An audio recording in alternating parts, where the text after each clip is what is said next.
ಯೇಸು ಅನ್ನೋ ಹೆಸರು ಬಹುಶಃ ಎಲ್ರೂ ಕೇಳಿರ್ತಾರಲ್ಲ. ಹೌದು, ಖಂಡಿತವಾಗಿಯೂ. ಕೆಲವರಿಗೆ ಅದೊಂದು ತುಂಬಾನೇ ಪವಿತ್ರವಾದ ಹೆಸರು, ಇನ್ನು ಕೆಲವರಿಗೆ ಅದೊಂದು ಚಾರಿತ್ರಿಕ ವ್ಯಕ್ತಿಯ ಹೆಸರು ಅಷ್ಟೇ. ಆದ್ರೆ ನಾವಿವತ್ತು ನೋಡ್ತಿರೋ ಈ ಆಕಾರಗಳು ಹೇಳೋದು ಬೇರೆನೇ ಇದೆ. ಅವುಗಳ ಪ್ರಕಾರ ಇದೊಂದು ಕೇವಲ ಹೆಸರಲ್ಲ. ಹೌದು, ಅದೊಂದು ಒಂದು ರೀತಿಯಲ್ಲಿ ಇಡೀ ಬ್ರಹ್ಮಾಂಡದ ಆಡಳಿತ ಸೂತ್ರ, ಒಂದು ಅಧಿಕಾರದ ಕೇಂದ್ರಬಿಂದು ಅಂತಾನೆ ಹೇಳ್ಬೋದು. ಸರಿ, ಇವತ್ತಿನ ನಮ್ಮ ಚರ್ಚೆ ಅದರ ಬಗ್ಗೆನೆ. ಯೇಸು ಅನ್ನೋ ಹೆಸರಿನ ಆಳವಾದ ಅರ್ಥ ಏನು? ಮತ್ತು ಆ ಹೆಸರಿಗೂ ದೇವರ ನ್ಯಾಯ ಮತ್ತು ಪ್ರೀತಿಗೂ ಏನು ಸಂಬಂಧ ಅನ್ನೋದನ್ನ ನೋಡ್ತೀವಿ. ಈ ಆಕಾರಗಳಲ್ಲಿ ಒಂದು ಮುಖ್ಯವಾದ ವಾದ ಇದೆ. ದೇವರು ತನ್ನ ಹೆಸರನ್ನ ಕಾಪಾಡಿಕೊಳ್ಳೋದು ಇಡೀ ಸೃಷ್ಟಿಯ ಉಳಿವಿಗಾಗಿ ಅತ್ಯಗತ್ಯ ಅಂತ. ಹೌದು, ಇದು ಕೇಳೋಕೆ ಸ್ವಲ್ಪ ವಿಚಿತ್ರ ಅನಿಸ್ಬೋದು, ಆದ್ರೆ ಇದರಲ್ಲಿ ಒಂದು ಆಳವಾದ ದೇವತಾಶಾಸ್ತ್ರೀಯ ತರ್ಕನೇ ಅಡಗಿದೆ. ಸರಿ, ಹಾಗಿದ್ರೆ ಈ ವಿಷಯವನ್ನು ಒಂದೊಂದಾಗಿ ಬಿಡಿಸಿ ನೋಡೋಣ. ಖಂಡಿತ. ಮೊದಲಿಗೆ ಈ ಹೆಸರಿನ ಹಿಂದಿರೋ ಅಧಿಕಾರ ಮತ್ತು ದೈವತ್ವದ ಬಗ್ಗೆ ಮಾತಾಡೋಣ. ಆಕರಗಳಲ್ಲಿ ಮೊದಲನೇ ಮತ್ತು ಎರಡನೇ ವ್ಯಕ್ತಿತ್ವಗಳು ಅನ್ನೋ ಮಾತು ಬರುತ್ತೆ. ಹೌದು, ಅಂದ್ರೆ ತಂದೆಯಾದ ದೇವ್ರು ಮತ್ತು ಮಗನಾದ ದೇವ್ರು ಇವರಿಬ್ಬರೂ ಸಮಾನರು ಅಂತನೂ ಹೇಳಲಾಗುತ್ತೆ. ಹೌದು, ಅಂದ್ರೆ ಎರಡನೇ ವ್ಯಕ್ತಿತ್ವ ಅಂದ್ರೆ ಮಗ ಮನುಷ್ಯನಾಗಿ ಹುಟ್ಟಿದ್ರೂ ಕೂಡ ಅವರ ದೈವಿಕ ಶಕ್ತಿಯಲ್ಲಿ ಅಥವಾ ಅಧಿಕಾರದಲ್ಲಿ ಯಾವುದೇ ಕಡಿತ ಆಗೋದಿಲ್ಲ. ಅವರ ಮೂಲ ಸ್ವರೂಪ ಹಾಗೇ ಇರುತ್ತೆ, ನಿಖರವಾಗಿ. ಒಂದ್ ನಿಮಿಷ, ಈ ಮೊದಲನೇ ವ್ಯಕ್ತಿತ್ವ ಎರಡನೇ ವ್ಯಕ್ತಿತ್ವ ಅನ್ನೋದು ಸ್ವಲ್ಪ ಗೊಂದಲ ಅನ್ಸ್ಬೋದು ಕೇಳುಗರಿಗೆ. ಇದನ್ನ ಸ್ವಲ್ಪ ಸುಲಭವಾಗಿ ಅರ್ಥ ಮಾಡ್ಕೊಳಕ್ಕಾಗುತ್ತಾ? ಇದು ಸ್ಕೂಲ್ ಗ್ರಾಮರ್ ತರ ಕೇಳಿಸ್ತಾ ಇದೆ. ಒಳ್ಳೆ ಪ್ರಶ್ನೆ. ಇದಕ್ಕೊಂದು ಹೋಲಿಕೆ ಕೊಡಬಹುದು. ಹೇಳಿ. ಒಂದು ದೊಡ್ಡ ಕಂಪನಿ ಸಿಇಒ ಒಂದು ದಿನ ಫ್ಯಾಕ್ಟರಿ ಕೆಲಸಗಾರನ ಯೂನಿಫಾರ್ಮ್ ಹಾಕ್ಕೊಂಡು ಕೆಳ ಹಂತದಲ್ಲಿ ಕೆಲಸ ಮಾಡಕ್ ಬರ್ತಾರೆ ಅನ್ಕೊಳ್ಳಿ. ಓಕೆ. ಅವರು ಬೇರೆ ಬಟ್ಟೆ ಹಾಕಿದ್ರೂ ಅವರ ಅಧಿಕಾರ, ಅವರ ಮಾಲೀಕತ್ವ ಏನೂ ಕಮ್ಮಿಯಾಗಿರಲ್ಲ. ಅವರು ಆಗ್ಲೂ ಸಿಇಒನೇ. ಹೌದು. ಹಾಗೆಯೇ ಮಗುನು ಮನುಷ್ಯನ ರೂಪ ತಾಳಿದ್ರೂ ಆತನ ದೈವತ್ವ, ಅಧಿಕಾರ ಎಲ್ಲವೂ ಮೊದಲನೇ ವ್ಯಕ್ತಿತ್ವಕ್ಕೆ ಅಂದ್ರೆ ತಂದೆಗೆ ಸಂಪೂರ್ಣವಾಗಿ ಸಮಾನವಾಗಿರುತ್ತೆ. ಓ, ಆ ರೀತಿ. ಇದು ಸ್ಪಷ್ಟವಾಯಿತು. ಸರಿ, ಇದೇ ಆಕರಗಳಲ್ಲಿ ಯೇಸು ಅನ್ನೋ ಹೆಸರನ್ನು ಅವರು ಆನುವಂಶಿಕವಾಗಿ ಪಡೆದ್ರು ಅಂತ ಒಂದು ಮಾತು ಬರುತ್ತೆ. ಹೌದು, ಇನ್ಹೆರಿಟೆಡ್ ಅಂತ. ಇದು ಕೇಳೋಕೆ ತುಂಬಾನೇ ಕುತೂಹಲಕಾರಿಯಾಗಿದೆ. ಸಾಮಾನ್ಯವಾಗಿ ನಾವು ಆಸ್ತಿ ಅಥವಾ ಗುಣಗಳನ್ನ ಆನುವಂಶಿಕವಾಗಿ ಪಡೀತೀವಿ. ಒಂದು ಹೆಸರನ್ನ ಹೀಗೆ ಪಡೆಯೋದು ಅಂದ್ರೆ ಏನು?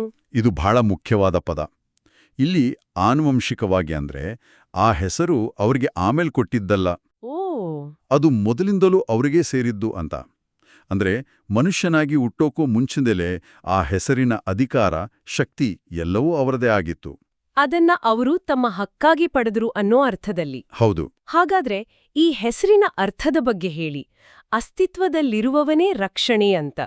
ಇದರ ಮಹತ್ವ ಏನು? ಇದನ್ನ ಎರಡು ಭಾಗ ಮಾಡಬೇಕು. ಮೊದಲನೇದು ಅಸ್ತಿತ್ವದಲ್ಲಿರುವವನು. ಇದು ಹಳೆ ಒಡಂಬಡಿಕೆಯಲ್ಲಿ ದೇವರು ತನಗೆ ತಾನೇ ಕೊಟ್ಕೊಂಡ ಮೂಲ ಹೆಸರು, I am who I am ಅಂತ.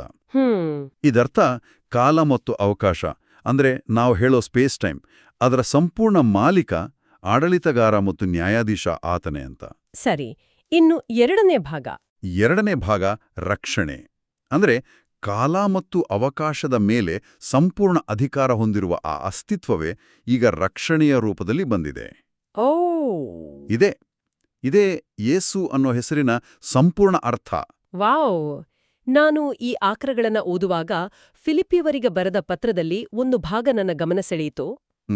ಅದರಲ್ಲಿ ಸ್ವರ್ಗ, ಭೂಮಿ ಮತ್ತು ಪಾತಾಳದಲ್ಲಿರುವ ಪ್ರತಿಯೊಬ್ಬರೂ ಯೇಸುವಿನ ಹೆಸರಿಗೆ ತಲೆಬಾಗಬೇಕು ಅಂತ ಬರೆದಿದೆ. ಇದೊಂದು ರೀತಿಯಲ್ಲಿ ಇಡೀ ಬ್ರಹ್ಮಾಂಡಕ್ಕೆ ಅನ್ವಯವಾಗುವಂಥ ಮಾತು. ಖಂಡಿತ. ಇದು ಕೇವಲ ಒಂದು ಗೌರವ ಸೂಚಕವಾದ ಮಾತಲ್ಲ, ಅದೊಂದು ಸಾರ್ವಭೌಮ ಅಧಿಕಾರದ ಘೋಷಣೆ.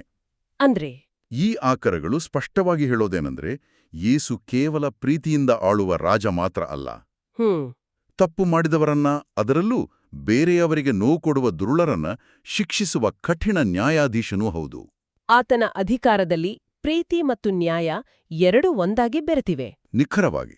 ಸರಿ, ಒಬ್ಬ ರಾಜನಿಗೆ ಅಧಿಕಾರ ಇದ್ಮೇಲೆ ಆ ಅಧಿಕಾರದ ಘನತೆಯನ್ನ, ತನ್ನ ಹೆಸರನ್ನ ಕಾಪಾಡಿಕೊಳ್ಳೋದು ಕೂಡ ಮುಖ್ಯ ಆಗುತ್ತೆ ಅಲ್ವಾ? ಹೌದು.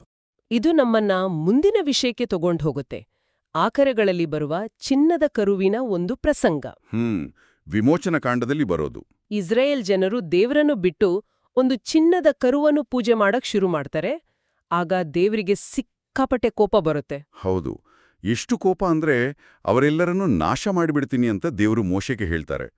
ಆವಾಗ ಮೋಶೆಯ ಮಧ್ಯಸ್ಥಿಕೆ ಇದೆಯಲ್ಲ ಅದು ಬಹಳ ನಾಟಕೀಯವಾಗಿರುತ್ತೆ. ಹೌದು, ಯಾಕಂದ್ರೆ ಮೋಶೆ ಬಂದು ಅಯ್ಯೋ ದೇವಾ ಪಾಪ ಕರುಣೆ ತೋರು ಅಂತ ಮಾತ್ರ ಕೇಳೋದಿಲ್ಲ. ಇಲ್ಲವೇ ಇಲ್ಲ. ಬದಲಿಗೆ ಅವರು ಒಂದು ಅದ್ಭುತವಾದ ತಾರ್ಕಿಕ ವಾದವನ್ನು ಮುಂದಿಡ್ತಾರೆ. ಒಂದ್ ನಿಮಿಷ, ನಾನದನ್ನ ಓದಿದಾಗ ಮೋಶೆ ದೇವರ ಜೊತೆ ಮಾತಾಡೋದು ನೋಡಿದ್ರೆ ಅವರು ದೇವರ ಒಬ್ಬ PR ಸಲಹೆಗಾರನ ತರಹ ಮಾತಾಡ್ತಿದ್ದಾರೆ ಅನ್ಸ್ಬಿಡ್ತು. ಹೌದು, ಒಂದ್ ರೀತಿಲಿ ಹಾಗೇ ಇದೆ. ಅವರು ನೀವು ನಿಮ್ಮ ಜನರನ್ನು ಇಲ್ಲೇ ನಾಶ ಮಾಡಿದ್ರೆ ಈಜಿಪ್ಟಿನವರು ನಿಮ್ ಬಗ್ಗೆ ಏನ್ ಮಾತಾಡ್ತಾರೆ? ಇವರಿಗೆ ತಮ್ಮ ಜನರನ್ನು ಕಾಪಾಡೋ ಶಕ್ತಿ ಇರ್ಲಿಲ್ಲ, ಅದಕ್ಕೆ ಇಲ್ಲೇ ಸಾಯಿಸ್ಬಿಟ್ರು ಅಂದ್ಕೊಳಲ್ವಾ? ನಿಮ್ಮ ಹೆಸರಿಗೆ ಕಳಂಕ ಬರಲ್ವಾ ಅಂತ ವಾದ ಮಾಡ್ತಾರೆ. ಇದು ನೋಡಿದ್ರೆ ದೇವರಿಗೆ ತನ್ನ ಇಮೇಜ್ ಬಗ್ಗೆ ಯಾಕಿಷ್ಟು ಚಿಂತೆ ಅನ್ನೋ ಪ್ರಶ್ನೆ ಬರುತ್ತೆ.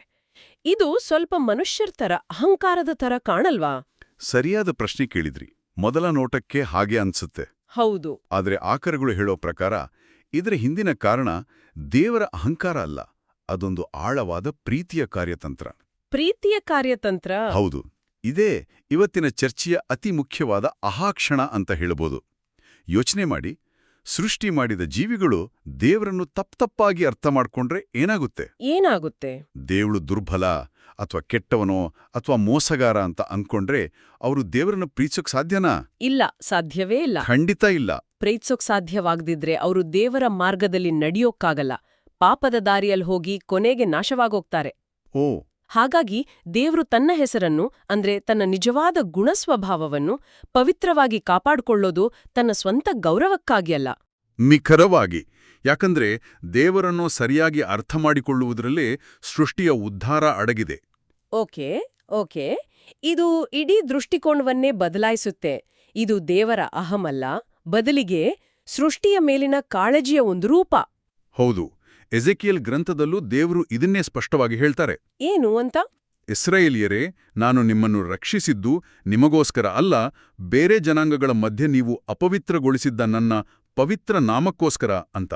ಅಂದ್ರೆ ದೇವರ ಪ್ರತಿಯೊಂದು ಕಾರ್ಯದ ಹಿಂದಿನ ಮುಖ್ಯ ಪ್ರೇರಣೆ ತನ್ನ ನೈಜ ಸ್ವರೂಪವನ್ನು ಜಗತ್ತಿಗೆ ಸರಿಯಾಗಿ ತಿಳಿಸೋದು. ಹೌದು, ಆ ತಿಳುವಳಿಕೆಯೇ ಮೋಕ್ಷದ ದಾರಿ.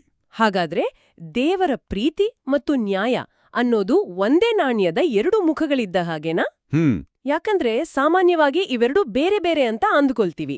ಪ್ರೀತಿ ಇದ್ರೆ ಶಿಕ್ಷೆ ಇರಬಾರ್ದು, ಶಿಕ್ಷೆ ಇದ್ರೆ ಪ್ರೀತಿ ಇರಲ್ಲ ಅಂತ. ಹೌದು, ಈ ಗೊಂದಲ ಸಹಜ. ಆಕರಗಳು ಇದನ್ನು ವಿವರಿಸುತ್ತವೆ. ಹೇಗೆ?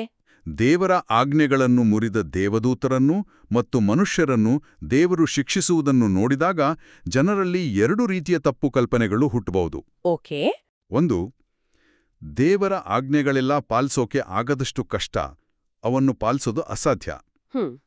ಎರಡು, ದೇವರಿಗೆ ಶಿಕ್ಷೆ ಕೊಡುವುದರಲ್ಲಿ ಏನೋ ಖುಷಿ ಸಿಗುತ್ತೆ, ಆತ ಕ್ರೂರಿ. ಈ ಎರಡೂ ಆಲೋಚನೆಗಳು ದೇವರ ಹೆಸರಿಗೆ ಕಳಂಕ ತರ್ತವೆ. ಸರಿ, ಈ ತಪ್ಪು ಕಲ್ಪನೆಗಳನ್ನು ಸರಿಪಡಿಸೋದ್ರಲ್ಲಿ ಶಿಲುಬೆಯ ಪಾತ್ರವೇನು? ಆಕರಗಳು ಶಿಲುಬೆಯನ್ನೇ ಕೇಂದ್ರವಾಗಿ ಇಡ್ತವಲ್ಲ? ಶಿಲುಬೆಯೇ ಈ ಎರಡೂ ತಪ್ಪು ಕಲ್ಪನೆಗಳಿಗೆ ಉತ್ತರ. ಹೇಗೆ? ದೇವರ ಆಜ್ಞೆಗಳನ್ನು ಮುರಿದ್ರೆ ಶಿಕ್ಷೆ ಖಂಡಿತ ಅನ್ನೋದನ್ನು ಶಿಲುಬೆ ತೋರಿಸುತ್ತೆ. ಇದು ದೇವರ ನ್ಯಾಯ. ಓಕೆ. ಇದರಿಂದ ದೇವರ ಆಜ್ಞೆಗಳು ಸುಲಭವಾಗಿ ತೆಗೆದುಕೊಳ್ಳುವಂಥದ್ದಲ್ಲ ಅನ್ನೋದು ಸಾಬೀತಾಗುತ್ತೆ. ಆದ್ರೆ ಆ ಶಿಕ್ಷೆಯನ್ನು ದೇವರು ತಾನೇ ಮನುಷ್ಯನಾಗಿ ಬಂದು ಅನುಭವಿಸಿದ್ದು. ಅದು ಆತನ ಅಪಾರವಾದ ಪ್ರೀತಿಯನ್ನು ತೋರಿಸುತ್ತೆ. ಹೌದು. ಇದರಿಂದ ದೇವರು ಶಿಕ್ಷಿಸುವುದರಲ್ಲಿ ಆನಂದ ಪಡುವನಲ್ಲ, ಬದಲಿಗೆ ಪ್ರೀತಿಯಿಂದ ತನ್ನವರನ್ನು ಉಳಿಸಲು ಏನು ಬೇಕಾದರೂ ಮಾಡಲು ಸಿದ್ಧ ಅನ್ನೋದು ಸಾಬೀತಾಗುತ್ತೆ. ಅಂದ್ರೆ ಶಿಲುಬೆಯ ಮೇಲೆ ನ್ಯಾಯ ಮತ್ತು ಪ್ರೀತಿ ಎರಡೂ ಒಂದೇ ಸಮಯದಲ್ಲಿ ಪ್ರದರ್ಶನಗೊಂಡವು. ನಿಖರವಾಗಿ. ಆಕರಗಳು ಒಂದು ಸುಂದರವಾದ ಮಾತನ್ನು ಹೇಳುತ್ತದೆ. ಏನು? ಯೇಸುವಿನ ರಕ್ತವು ಶಿಕ್ಷೆಯ ಹೆಸರಾದ ಅಸ್ತಿತ್ವದಲ್ಲಿರುವನು ಎಂಬುದನ್ನು ರಕ್ಷಣೆಯ ಹೆಸರಾದ ಅಸ್ತಿತ್ವದಲ್ಲಿರುವನೇ ರಕ್ಷಣೆ ಎಂಬುದಾಗಿ ಪರಿವರ್ತಿಸಿತು ಅಂತ. ಅಂದ್ರೆ ನ್ಯಾಯದ ಪರಾಕಾಷ್ಠೆಯೇ ಪ್ರೀತಿಯ ಪರಾಕಾಷ್ಠೆಯಾಗಿ ಬದಲಾಯಿತು. ಹೌದು. ಆದರೂ ಶಿಕ್ಷೆ ಕೊಡೋದು ಪ್ರೀತಿಯ ಕ್ರಿಯೆ ಹೇಗಾಗುತ್ತೆ ಅನ್ನೋದು ಒಪ್ಕೊಳ್ಳೋಕೆ ಸ್ವಲ್ಪ ಕಷ್ಟ ಆಗುತ್ತೆ. ಪ್ರೀತಿ ಮತ್ತು ಶಿಕ್ಷೆ ವಿರುದ್ಧ ಪದಗಳಲ್ವಾ? ಇದನ್ನ ಹೀಗೆ ನೋಡೋಣ. ಪಾಪ ಅಂದ್ರೆ ಏನು? ಅದು ಜೀವಿಗಳಿಗೆ ನೋವು ಕೊಡುತ್ತೆ, ಸಂಬಂಧಗಳನ್ನು ಮುರಿಯುತ್ತೆ, ಜಗತ್ತಿನಲ್ಲಿ ಅಶಾಂತಿಯನ್ನು ತರುತ್ತೆ. ದೇವರು ಪ್ರೀತಿಯ ಸ್ವರೂಪಿಯಾಗಿರೋದ್ರಿಂದ ಆತ ನೋವನ್ನು, ಅಶಾಂತಿಯನ್ನು ಅಂದರೆ ಪಾಪವನ್ನು ದ್ವೇಷಿಸ್ತಾನೆ. ಒಬ್ಬ ತಂದೆ ತನ್ನ ಮಗುವಿಗೆ ನೋವು ಕೊಡುವ ಕೆಟ್ಟ ಚಟವನ್ನು ದ್ವೇಷಿಸುವ ಹಾಗೆ. ಸರಿಯಾದ ಹೋಲಿಕೆ. ಹೀಗಾಗಿ ದೇವರು ಪಾಪಿಗಳನ್ನು ಶಿಕ್ಷಿಸುವುದು ಕೂಡ ಒಂದು ರೀತಿಯಲ್ಲಿ ಜಗತ್ತಿನಲ್ಲಿ ಶಾಂತಿಯನ್ನು ಅಂದ್ರೆ ಆರಾಮವನ್ನು ಮರುಸ್ಥಾಪಿಸುವ ಒಂದು ಪ್ರೀತಿಯ ಕ್ರಿಯೆ ಆಗುತ್ತೆ. ಅದು ಬೇರೆಯವರನ್ನು ನೋವಿನಿಂದ ಪಾರು ಮಾಡುವ ಕೆಲಸ. ಅಂದ್ರೆ ದೇವರ ಆಜ್ಞೆಗಳನ್ನು ಪಾಲಿಸಲು ಬಯಸುವ ಒಳ್ಳೆಯ ಜನರನ್ನು ಪಾಪಿಗಳಿಂದ ರಕ್ಷಿಸುವ ಒಂದು ಮಾರ್ಗ ಅದು. ಖಂಡಿತ. ದೇವರು ತನ್ನ ನಾಮವನ್ನು ಪವಿತ್ರವಾಗಿರಿಸಲು ಪಶ್ಚಾತ್ತಾಪ ಪಡುವವರನ್ನು ಕ್ಷಮಿಸುತ್ತಾನೆ, ಆದರೆ ಪಾಪವನ್ನೇ ಮುಂದುವರಿಸಿಕೊಂಡು ಹೋಗುವವರನ್ನು ಶಿಕ್ಷಿಸುತ್ತಾನೆ. ಇದರಿಂದ ನ್ಯಾಯ ಮತ್ತು ಪ್ರೀತಿ ಎರಡೂ ಎತ್ತಿ ಹಿಡಿದಂತಾಗ್ತದೆ. ಹೌದು. ಯೇಸುವಿಗೆ ವಿಧೇಯರಾಗಿ ನಡೆಯುವರಿಗೆ ದೇವರ ನ್ಯಾಯವು ಪ್ರೀತಿಯ ಇನ್ನೊಂದು ರೂಪವಾಗಿ ಕಾಣಿಸಲು ಶುರುವಾಗ್ತದೆ. ಓಕೆ, ಇದುವರೆಗಿನ ಚರ್ಚೆಯನ್ನು ಒಟ್ಟುಗೂಡಿಸೋದಾದ್ರೆ, ದೇವರು ಯೇಸುವನ್ನು ಹೆಸರಿನ ಮೂಲಕ, ಅಂದ್ರೆ ತನ್ನ ಅಧಿಕಾರ, ಪ್ರೀತಿ ಮತ್ತು ನ್ಯಾಯದ ಮೂಲಕ ಜಗತ್ತನ್ನು ಆಳ್ತಾನೆ. ದೇವರ ಆಜ್ಞೆಗಳು ಕೇವಲ ನಿಯಮಗಳಲ್ಲ, ಅವು ಪ್ರೀತಿಯ ಅಭಿವ್ಯಕ್ತಿ. ಹಾಗಾಗಿ ಅವುಗಳನ್ನು ಮೀರುವುದು ದೇವರನ್ನೇ ತಿರಸ್ಕರಿಸಿದಂತೆ. ಹೌದು. ಮತ್ತು ಈ ಆಕರಗಳು ಸೃಷ್ಟಿಯ ಅಂತಿಮ ಉದ್ದೇಶದ ಬಗ್ಗೆ ಒಂದು ಆಸಕ್ತಿದಾಯಕವಾದ ಮಾತನ್ನೇ ಹೇಳ್ತವೆ. ಏನದು? ಸಾಮಾನ್ಯವಾಗಿ ನಾವು ದೇವರನ್ನು ನಮ್ಮ ಸಂತೋಷಕ್ಕಾಗಿ ಇರುವ ಒಂದು ಶಕ್ತಿ ಅಂತ ಭಾವಿಸ್ತೀವಿ. ಆದರೆ ಈ ಆಕರಗಳು ಹೇಳೋದು ಉಲ್ಟಾ. ಉಲ್ಟನಾ? ಹೇಗೆ? ಅವುಗಳ ಪ್ರಕಾರ ಸೃಷ್ಟಿಗಳು ದೇವರ ಸಂತೋಷಕ್ಕಾಗಿ ಅಸ್ತಿತ್ವದಲ್ಲಿಲ್ಲ, ಬದಲಾಗಿ ದೇವರು ಮತ್ತು ಈ ಇಡೀ ಕಾಲಾವಕಾಶ ಎಲ್ಲವೂ ದೇವರ ಮಹಿಮೆಗಾಗಿ ಅಸ್ತಿತ್ವದಲ್ಲಿದೆ. ಓ. ಜೀವಿಗಳು ಆ ದೇವರಿಗೆ ವಿಧೇಯರಾದಾಗ ಮಾತ್ರ ತಮ್ಮ ನಿಜವಾದ ಆಳವಾದ ಸಂತೋಷವನ್ನು ಕಂಡುಕೊಳ್ಳುತ್ತವೆ. ಇದು ನಮ್ಮ ಇಡೀ ಯೋಚನಾ ಕ್ರಮವನ್ನೇ ತಲೆಕೆಳಗು ಮಾಡುವಂಥದ್ದು. ಎಲ್ಲವೂ ಆತನ ಮಹಿಮೆಗಾಗಿ, ನಮ್ಮ ಸಂತೋಷ ಅದರ ಒಂದು ಉಪ ಉತ್ಪನ್ನ ಮಾತ್ರ. ಹೌದು. ಸರಿ, ನಾವು ಒಂದು ರೀತಿಯಲ್ಲಿ ಈ ವಿಷಯದ ಒಳಹೊಕ್ಕಿದ್ದೇವೆ, ಎಲ್ಲವನ್ನೂ ತಾರ್ಕಿಕವಾಗಿ ಜೋಡಿಸಿದ್ದೇವೆ. ಹೆಸರು, ಅಧಿಕಾರ, ನ್ಯಾಯ, ಪ್ರೀತಿ, ಶಿಲುಬೆ ಎಲ್ಲವೂ ಒಂದು ಚೌಕಟ್ಟಿಗೆ ಬಂದ ಹಾಗೆ ಅನಿಸ್ತಿದೆ. ಹೌದು, ಎಲ್ಲವೂ ಒಂದು ತಾರ್ಕಿಕ ಅಂತ್ಯಕ್ಕೆ ಬಂದ ಹಾಗೆ ಕಾಣುತ್ತೆ. ಆದ್ರೆ ಇದೇ ಆಕರಗಳು ಕೊನೆಯಲ್ಲಿ ಒಂದು ದೊಡ್ಡ ಬಗೆಹರಿಯದ ರಹಸ್ಯವನ್ನು ನಮ್ಮ ಮುಂದೆ ಇಡುತ್ತವೆ. ಹೌದಾ? ಇಷ್ಟೆಲ್ಲಾ ತರ್ಕಬದ್ಧವಾಗಿ ವಿವರಿಸಿದ ಮೇಲೆ ಎಲ್ಲದಕ್ಕೂ ಮೀರಿದ ಒಂದು ಪ್ರಶ್ನೆಯನ್ನು ಕೇಳುತ್ತವೆ. ಅದೇನು ಆ ಪ್ರಶ್ನೆ? ಪ್ರಶ್ನೆ ಇದು: ದೇವರು ಸ್ವತಃ ಪರಿಪೂರ್ಣ, ಸ್ವಾವಲಂಬಿ ಮತ್ತು ಸಂಪೂರ್ಣವಾಗಿ ಸಂತೋಷವಾಗಿರುವಾಗ ಆತ ಸೃಷ್ಟಿಗಳನ್ನು ಯಾಕೆ ನಿರ್ಮಿಸಿದ? ಆತನಿಗೆ ಯಾವುದರ ಅಗತ್ಯವೂ ಇರಲಿಲ್ಲ, ಆತನಿಗೇನು ಲಾಭವಿಲ್ಲ. ಆದರೂ ಯಾಕೆ ಈ ಸೃಷ್ಟಿ? ಮತ್ತು ಅದಕ್ಕಿಂತ ಮುಖ್ಯವಾಗಿ ಆ ಸೃಷ್ಟಿಗೋಸ್ಕರ ತನ್ನ ಸರ್ವಸ್ವವನ್ನು, ತನ್ನ ಮಗನನ್ನೇ ಯಾಕೆ ತ್ಯಾಗ ಮಾಡಿದ? ತನ್ನ ಸ್ವಂತ ಸಂತೋಷದಲ್ಲಿ ಆರಾಮವಾಗಿರಬಹುದಿತ್ತಲ್ವೇ? ಹೌದು. ಇದು ನಿಜಕ್ಕೂ ದೊಡ್ಡ ಪ್ರಶ್ನೆ. ಇಷ್ಟೆಲ್ಲ ವಿವರಣೆ ಕೊಟ್ಟ ಆಕರಗಳಲ್ಲಿ ಇದಕ್ಕೆ ಉತ್ತರ ಇಲ್ವಾ? ಇಲ್ಲ. ಆಶ್ಚರ್ಯ ಅಂದ್ರೆ ಆಕರಗಳು ಬಹಳ ಪ್ರಾಮಾಣಿಕವಾಗಿ ಕೊನೆಗೆ ಹೇಳೋದು ನನಗೆ ತಿಳಿದಿಲ್ಲ ಅಂತ. ವಾವ್! ಇಷ್ಟೆಲ್ಲ ದೇವತಾಶಾಸ್ತ್ರೀಯ, ತಾರ್ಕಿಕ ವಿಶ್ಲೇಷಣೆಯ ನಂತರ ಕೊನೆಯ ಉತ್ತರ ಗೊತ್ತಿಲ್ಲ ಅನ್ನೋದಾ? ಹೌದು. ಇದು ಒಂದು ರೀತಿಯಲ್ಲಿ ನಿರಾಶಾದಾಯಕ, ಇನ್ನೊಂದು ರೀತಿಯಲ್ಲಿ ಬಹಳ ಗಹನವಾದ ಮಾತು. ಹೌದು. ಇದು ದೇವರ ಕಾರ್ಯಗಳ ಹಿಂದಿರುವ ಅಗಾಧವಾದ ಮತ್ತು ಮಾನವನ ಬುದ್ಧಿಶಕ್ತಿಗೆ, ತರ್ಕಕ್ಕೆ ಮೀರಿದ ಒಂದು ಆಯಾಮವನ್ನು ಸೂಚಿಸುತ್ತೆ. ನಾವು ದೇವರ ಕಾರ್ಯವಿಧಾನವನ್ನು ಸ್ವಲ್ಪ ಮಟ್ಟಿಗೆ ಅರ್ಥ ಮಾಡ್ಕೊಳ್ಬಹುದು, ಆದರೆ ಆತನ ಪ್ರೇರಣೆಯ ಮೂಲ, ಆತನ ಪ್ರೀತಿಯ ಆಳವನ್ನು ಸಂಪೂರ್ಣವಾಗಿ ಗ್ರಹಿಸಲು ಸಾಧ್ಯವಿಲ್ಲ ಅನ್ನೋದನ್ನು ಇದು ತೋರಿಸುತ್ತೆ. ಆತನ ಪ್ರೀತಿ ಮತ್ತು ತ್ಯಾಗ ನಮ್ಮೆಲ್ಲ ಲೆಕ್ಕಾಚಾರಗಳನ್ನು ಮೀರಿದ್ದು. ಖಂಡಿತ. ಇವತ್ತಿನ ನಮ್ಮ ಈ ಸಂಭಾಷಣೆ ಯೇಸುವನ್ನು ಹೆಸರಿನ ಬಗ್ಗೆ ನಮಗಿದ್ದ ತಿಳುವಳಿಕೆಯನ್ನು ಖಂಡಿತವಾಗಿಯೂ ವಿಸ್ತರಿಸಿದೆ. ಹೌದು.